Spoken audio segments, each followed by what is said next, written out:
ವಾರ್ತೆಯ ಮುಖ್ಯಾಂಶಗಳು. ಕರ್ನಾಟಕ ರಾಜ್ಯ ಪರಿಶಿಷ್ಟ ಜಾತಿ ಮತ್ತು ಪರಿಶಿಷ್ಟ ವರ್ಗಗಳ ನೌಕರರ ಒಕ್ಕೂಟದ ಜಿಲ್ಲಾ ಘಟಕದ ವತಿಯಿಂದ ಪ್ರತಿಭಾ ಪುರಸ್ಕಾರ. ಸಾಮಾಜಿಕ ಕಾರ್ಯಕರ್ತ ಉಮಾಕಾಂತ್ ನೇತೃತ್ವದಲ್ಲಿ ನಡೆದ ಉಚಿತ ಸ್ಕೂಲ್ ಬ್ಯಾಗ್ ನೀಡುವ ಕಾರ್ಯಕ್ರಮ.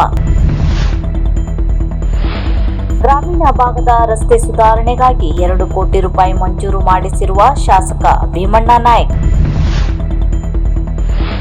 ಆಕಳ ರಕ್ಷಣೆ ಮಾಡಲು ಹೋಗಿ ನೀರಿನಲ್ಲಿ ಮುಳುಗಿ ಮೃತಪಟ್ಟ ಯುವಕ ಮೊಹಮ್ಮದ್. ಆನ್ಲೈನ್ ಗೇಮ್ ವ್ಯಸನಿಯಿಂದ ತಂದೆ ಅಕ್ಕನ ಕೊಲೆ. ಗ್ರಾಮೀಣ ಅಭಿವೃದ್ಧಿ ಮತ್ತು ಪಂಚಾಯತ್ ರಾಜ್ ಇಲಾಖೆಯಿಂದ ಶಿರ್ಸಿ ತಾಲೂಕಿನ ಸಾಲ್ಕಣಿ ಗ್ರಾಮ ಪಂಚಾಯಿತಿ ವ್ಯಾಪ್ತಿಯ ದೇವನಹಳ್ಳಿ ಮಣದೂರು ಲೋಕೋಪಯೋಗಿ ಮುಖ್ಯ ರಸ್ತೆಯಿಂದ ಶಂಭುಲಿಂಗೇಶ್ವರ ದೇವಸ್ಥಾನ ತೆಪ್ಪಗೆಯವರೆಗಿನ ರಸ್ತೆ ಸುಧಾರಣೆಗೆ 50 ಲಕ್ಷ ರೂಪಾಯಿ, ಸಾಲ್ಕಣಿ ಗ್ರಾಮ ಪಂಚಾಯಿತಿ ವ್ಯಾಪ್ತಿಯ ಮೊರೇಗಾರ್ ಗ್ರಾಮದ ಮೊರೇಗಾರ್ ಶಾಲೆಯಿಂದ ಮಳ್ಳಿಕೈವರೆಗಿನ ರಸ್ತೆ ಸುಧಾರಣೆಗೆ 50 ಲಕ್ಷ ರೂಪಾಯಿ, ಇಸಳೂರು ಗ್ರಾಮ ಪಂಚಾಯಿತಿ ವ್ಯಾಪ್ತಿಯ ಬೆಳಲೆ ಮುಖ್ಯ ರಸ್ತೆಯಿಂದ ಹೊಸಳ್ಳಿ ಊರ ಒಳಗೆ ಹೋಗುವ ರಸ್ತೆ ಸುಧಾರಣೆಗಾಗಿ 50 ಲಕ್ಷ ರೂಪಾಯಿ ಹಾಗೂ ಸೋಂದಾ ಗ್ರಾಮ ಪಂಚಾಯಿತಿ ವ್ಯಾಪ್ತಿಯ ಸೋಂದೆಪೇಟೆಯಿಂದ ಸದಾಶಿವ ದೇವಸ್ಥಾನದವರೆಗಿನ ರಸ್ತೆ ಸುಧಾರಣೆಗಾಗಿ 50 ಲಕ್ಷ ರೂಪಾಯಿ, ಒಟ್ಟು 2 ಕೋಟಿ ರಸ್ತೆ ಸುಧಾರಣೆಗಾಗಿ ಮಂಜೂರಿ ಮಾಡಿಸುವಲ್ಲಿ ಶಾಸಕ ಭೀಮಣ್ಣ ನಾಯ್ಕ್ ಅವರು ಯಶಸ್ವಿಯಾಗಿದ್ದಾರೆ. ಸಸ್ಯಾಹಾರ ಹಾಗೂ ಮಾಂಸಾಹಾರದ ಊಟ ಹಾಗೂ ಉಪಹಾರಕ್ಕಾಗಿ ಜಿಲ್ಲೆಯ ಮನೆಮಾತಾಗಿರುವ ಹೋಟೆಲ್ ಗೋವರ್ಧನ. ನಮ್ಮಲ್ಲಿ ಉತ್ತರ ಭಾರತ, ದಕ್ಷಿಣ ಭಾರತದ ರುಚಿ ಮತ್ತು ಶುಚಿಯಾದ ಊಟೋಪಚಾರದ ಜೊತೆಗೆ chicken item, mutton item, fish, chicken, egg thali meals ಹಾಗೂ ಮಟನ್ ಐಟಮ್ಸ್, ರೈಸ್ ಐಟಮ್ಸ್ ಹಾಗೂ ಎಗ್ ಐಟಮ್ಸ್ ಕೂಡ ಇಲ್ಲಿ ಅತ್ಯಂತ ಕಡಿಮೆ ಬೆಲೆಯಲ್ಲಿ ಲಭ್ಯವಿದೆ. ಊಟೋಪಚಾರದಲ್ಲಿ ಗ್ರಾಹಕರ ಸೇವೆಯೇ ನಮ್ಮ ಗುರಿ. ಕಡಿಮೆ ವೆಚ್ಚದಲ್ಲಿ ಆರೋಗ್ಯಕರವಾದ, ಶಿಸ್ತುಬದ್ಧವಾದ, ರುಚಿ ಶುಚಿಯಾದ ಊಟಕ್ಕಾಗಿ ಒಮ್ಮೆ ಸಂಪರ್ಕಿಸಿ. New Govardhana veg and non veg hotel, Ambedkar ಭವನ ಪಕ್ಕದಲ್ಲಿ, ಯಲ್ಲಾಪುರ ರಸ್ತೆ, ಶಿರಸಿ. ಇಲ್ಲಿ ಪಾರ್ಸಲ್ ಸೇವೆ ಕೂಡ ಲಭ್ಯವಿದೆ. ಮೊಬೈಲ್ 9591514771 9591514771.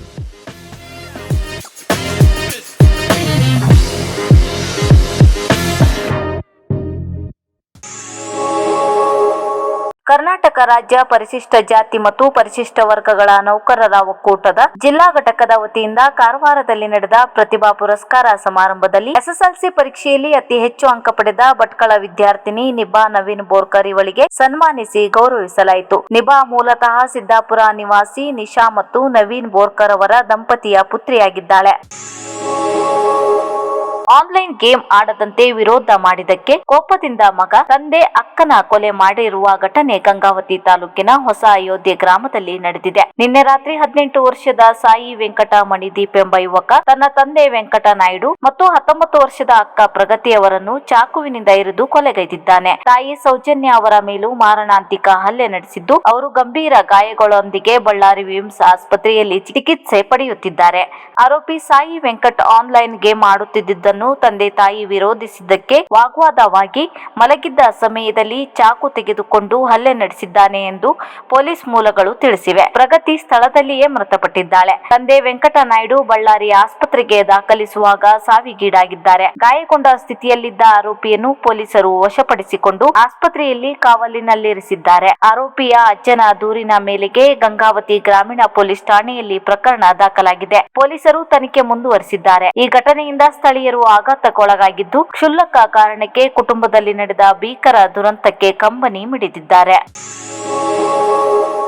ಮುಸ್ಲಿಂ ಯುವಕನೊಬ್ಬ ಗೋವನ್ನು ರಕ್ಷಿಸುವ ಪ್ರಯತ್ನದಲ್ಲಿ ತನ್ನದೇ ಜೀವ ಕಳೆದುಕೊಂಡ ಮನಕಲಕುವ ಘಟನೆ ಉತ್ತರ ಕನ್ನಡ ಜಿಲ್ಲೆಯ ಶಿರ್ಸಿ ತಾಲೂಕಿನ ಇಸಳೂರು ಗ್ರಾಮದ ಅರುಂಧತಿ ನಗರದಲ್ಲಿ ನಡೆದಿದೆ. ಮೃತ ಯುವಕನನ್ನು ಮೊಹಮ್ಮದ್ ಶಾಹಿದ್ ಅಬ್ದುಲ್ ವಾಹಬ್ ಎಂದು ಗುರುತಿಸಲಾಗಿದೆ. ಗ್ರಾಮದ ಕೆರೆಯ ಸಮೀಪ ಹಸುವೊಂದು ಅಪಾಯದ ಸ್ಥಿತಿಯಲ್ಲಿ ಸಿಲುಕಿರುವುದನ್ನು ಗಮನಿಸಿದ ಮೊಹಮ್ಮದ್ ಶಾಹಿದ್ ಅದನ್ನು ರಕ್ಷಿಸುವ ಉದ್ದೇಶದಿಂದ ಕೆರೆಯೊಳಗೆ ಇಳಿದಿದ್ದಾನೆ ಎಂದು ತಿಳಿದು ಬಂದಿದೆ. ಆಕಳನ್ನು ಸುರಕ್ಷಿತವಾಗಿ ಹೊರತರುವ ಪ್ರಯತ್ನದ ವೇಳೆಯೇ ಆತನ ಕಾಲು ಜಾರಿ ಕೆರೆಗೆ ಆಳವಾದ ಭಾಗಕ್ಕೆ ಸಿಲುಕಿ ಮುಳುಗಿದ್ದಾನೆ. ಆಕಳನ್ನು ಸುರಕ್ಷಿತವಾಗಿ ಹೊರತರುವ ಪ್ರಯತ್ನದ ವೇಳೆ ತನ್ನ ಕಾಲು ಜಾರಿ ಕೆರೆಗೆ ಆಳವಾದ ಭಾಗಕ್ಕೆ ಸಿಲುಕಿ ಮುಳುಗಿದ್ದಾನೆ ಎನ್ನಲಾಗಿದೆ. ಯುವಕ ನೀರಿನಲ್ಲಿ ಮುಳುಗುತ್ತಿರುವುದನ್ನು ಕಂಡ ಸ್ಥಳೀಯರು ಕೂಡಲೇ ರಕ್ಷಣಾ ಕಾರ್ಯಕ್ಕೆ ಮುಂದಾದರೂ ಆತನನ್ನು ಪತ್ತೆ ಹಚ್ಚಲು ಸಾಧ್ಯವಾಗಲಿಲ್ಲ. ಬಳಿಕ ಅಗ್ನಿಶಾಮಕ ದಳಕ್ಕೆ ಮಾಹಿತಿ ನೀಡಿದ್ದಾರೆ. ಅಗ್ನಿಶಾಮಕ ಠಾಣಾಧಿಕಾರಿ ರಾಜೇಶ್ ರಾಣೆ ಅವರ ನೇತೃತ್ವದಲ್ಲಿ ಸಿಬ್ಬಂದಿಗಳಾದ ಧರ್ಮಪ್ಪ, ಸುನಿಲ್, ಕಾರ್ತಿಕ್ ಹಾಗೂ ಮಂಜುನಾಥ್ ಅವರು ಕಾರ್ಯಾಚರಣೆ ನಡೆಸಿ ಹಲವು ಗಂಟೆಗಳ ಶೋಧದ ಬಳಿಕ ಯುವಕನ ಮೃತದೇಹವನ್ನು ಕೆರೆಯಿಂದ ಹೊರ ತೆಗೆದಿದ್ದಾರೆ.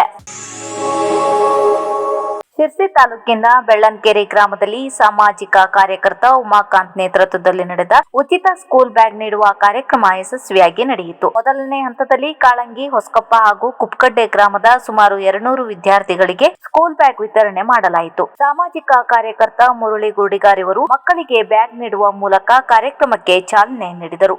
ಈ ಕಾರ್ಯಕ್ರಮದಲ್ಲಿ 20 ವರ್ಷಗಳಿಂದ ಹಲವು ಶಾಲೆಗಳ ವಿದ್ಯಾರ್ಥಿಗಳಿಗೆ ಸ್ಕೂಲ್ ಬ್ಯಾಗ್ ಹಾಗೂ ಶಿಕ್ಷಣದ ಪರಿಕರಗಳ ದಾನವಾಗಿ ನೀಡುತ್ತಿರುವ ಬಗ್ಗೆ ಪ್ರಶಂಸೆ ವ್ಯಕ್ತಪಡಿಸಲಾಯಿತು. ಈ ಕಾರ್ಯಕ್ರಮದಲ್ಲಿ ಉಮಾಕಾಂತ್ ಹಾಗೂ ಅವರ ತಂದೆ ಸೋಮಶೇಖರ ಅವರನ್ನು ಕಾಳಂಗಿ ಗ್ರಾಮದ ಎಸ್ಡಿಎಂಸಿ ವತಿಯಿಂದ ಸನ್ಮಾನಿಸಲಾಯಿತು. ಕಾರ್ಯಕ್ರಮದಲ್ಲಿ ಗಣೇಶ್ ಕ್ಷತ್ರಿಯ ಹಾಗೂ ವಕೀಲರಾದ ವೀರಭದ್ರ ಕಲ್ಮಟ್ಲರ್ ಮಾತನಾಡಿದರು. ಶಾಲಾ ಅಭಿವೃದ್ಧಿ ಸಮಿತಿ ಅಧ್ಯಕ್ಷರು, ಸದಸ್ಯರು, ಪಾಲಕರು ಹಾಗೂ ಶಿಕ್ಷಕರಿಂದ ಉಪಸ್ಥಿತರಿದ್ದರು.